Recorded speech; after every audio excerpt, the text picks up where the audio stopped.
platform.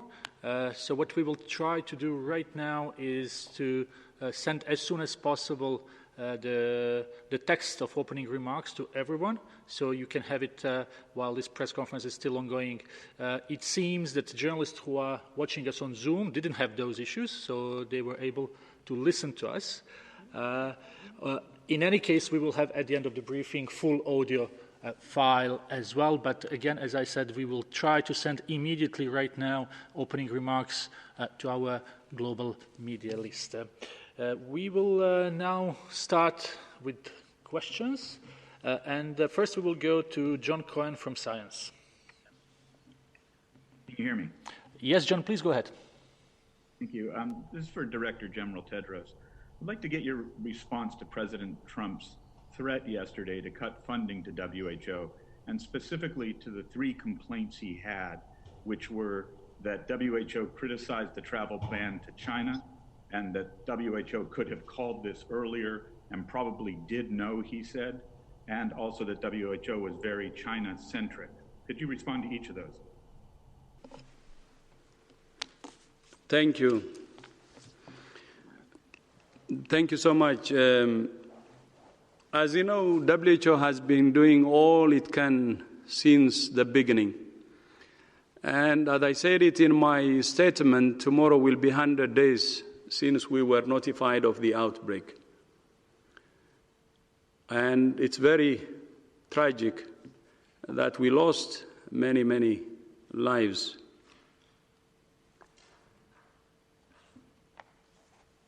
But from the situation we have now, not only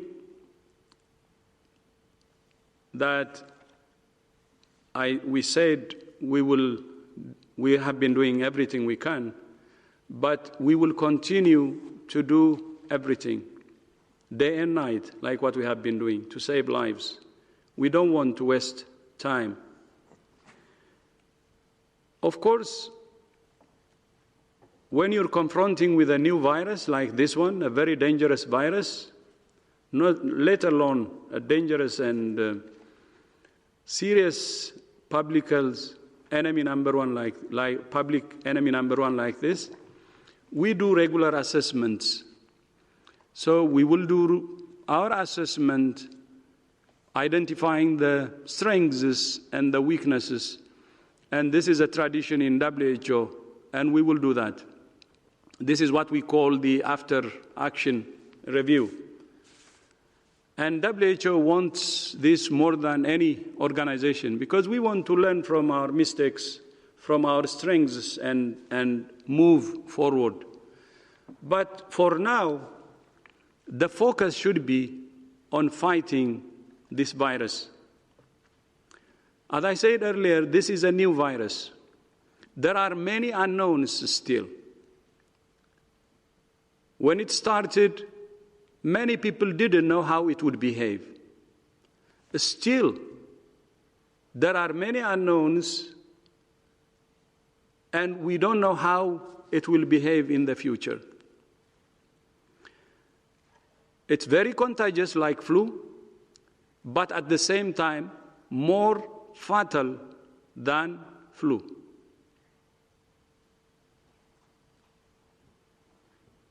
And if you remember, that's why on February 11, we called it public enemy number one. This is 12, 13 days after we declared the global emergency. I will suggest 2 things to the world.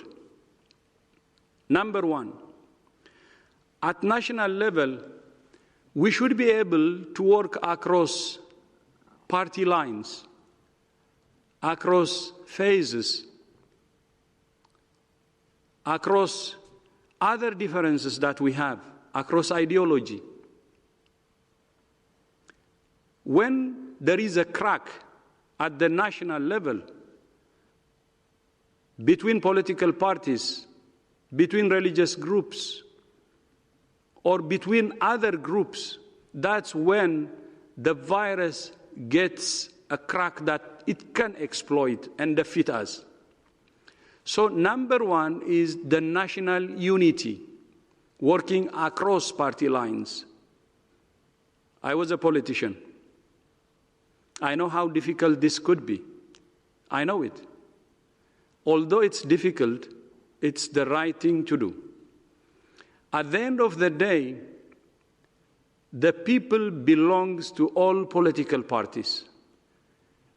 The focus of all political parties should be to save their people. Please don't politicize this virus. It exploits the differences you have at the national level. If you want to be exploited, and if you want to have many more body bags, then you do it. If you don't want many more body bags, then you refrain from politicizing it. My short message is, please quarantine politicizing COVID. The unity of your country will be very important to defeat this dangerous virus. Without unity, we assure you, even any country that may have a better system will be in trouble and more crisis. That's our message. Unity at national level, no politicizing, no need to use COVID to score political punches. No need. You have many other ways to prove yourselves. This is not the one to use for politics. It's like playing with fire. So more than ever before, national unity is important if we care about our people, if we care about our citizens.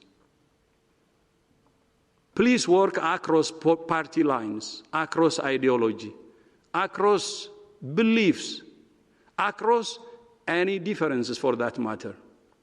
We need to behave. That's how we can defeat this virus. Second, global solidarity is very important. When national unity succeeds, global solidarity will be easier to form. I will tell you a story. This is in the 1960s, 1967, if I am not wrong, when the eradication of smallpox was launched, when the eradication of smallpox was declared. I was 2 years old because I was born in 1965.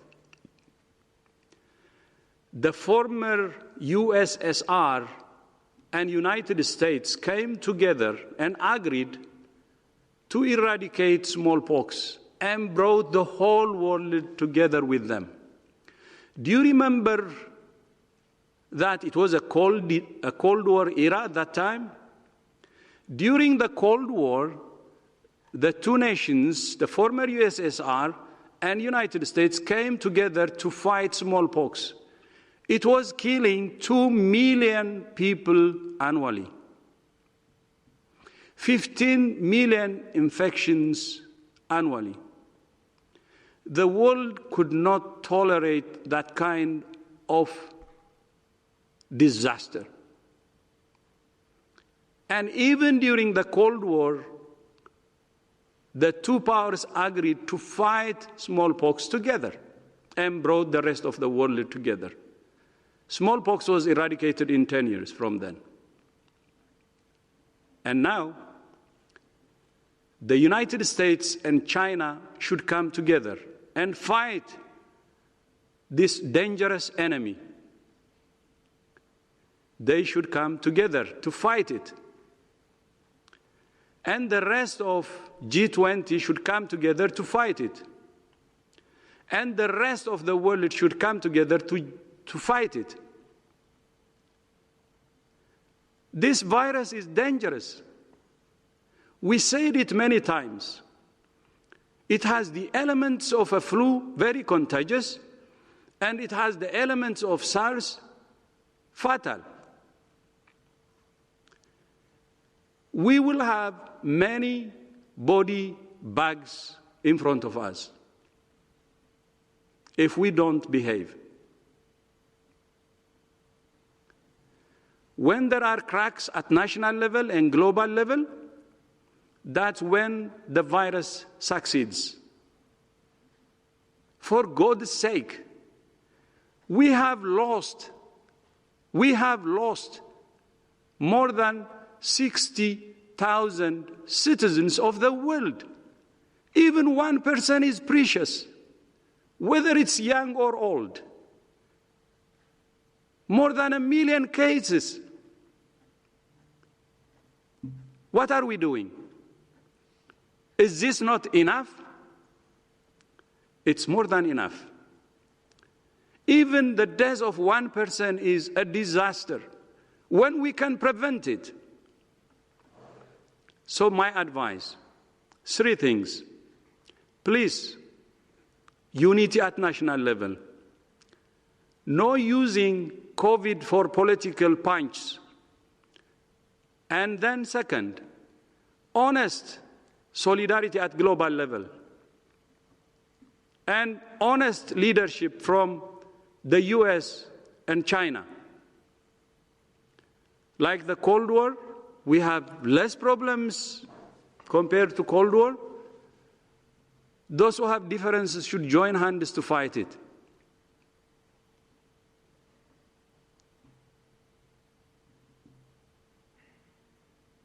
And then the G20 and everybody has to come together. And the third, please, if you agree to the 2 means, please quarantine politicizing COVID. Quarantine politicizing COVID. That's the way if we want to win. I know I didn't address your question directly. I don't think that's necessary.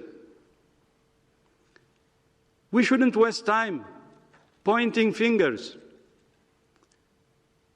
We need time to unite. And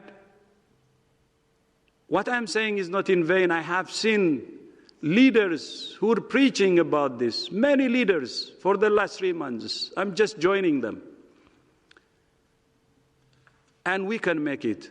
Let's unite. Let's unite. Unity is the only option to defeat this virus. Lack of unity, please prepare. If you don't believe in unity and don't do unity, please prepare for the worst to come. The worst is yet to come if we don't rush to ensure the unity. Thank you. Thank you very much, Dr. Tedros. I hope this clear message answers the question from John Cohen from Science. We will go to the next journalist. That's Michael, who is a contributor to CNN. Michael, can you hear us? I can hear you. Can you hear me? Yes, please go ahead. Thank you for taking my question. Without referencing the criticism from President Trump, you've already dealt with that, but I did want to ask Director General, sir, that when doing so in the midst of an unprecedented global emergency, when you do get criticism from world leaders, and perhaps President Trump won't be the last, does that really create a setback for you? I mean, I think we can argue that moral suasion, your moral authority is one of the most powerful, if not most powerful tools you have. But when that is eroded, does it make it more difficult for you to operate and save lives? And just very quickly, from the beginning, I remember you've been advocating travel and trade restrictions, and governments seem to have been ignoring that to a very big degree. Even here in Canada, we now have interprovincial restrictions. So if that happens, does that chip away at your moral authority? Thank you very much. I know that I am just an individual. Tedros is a dog.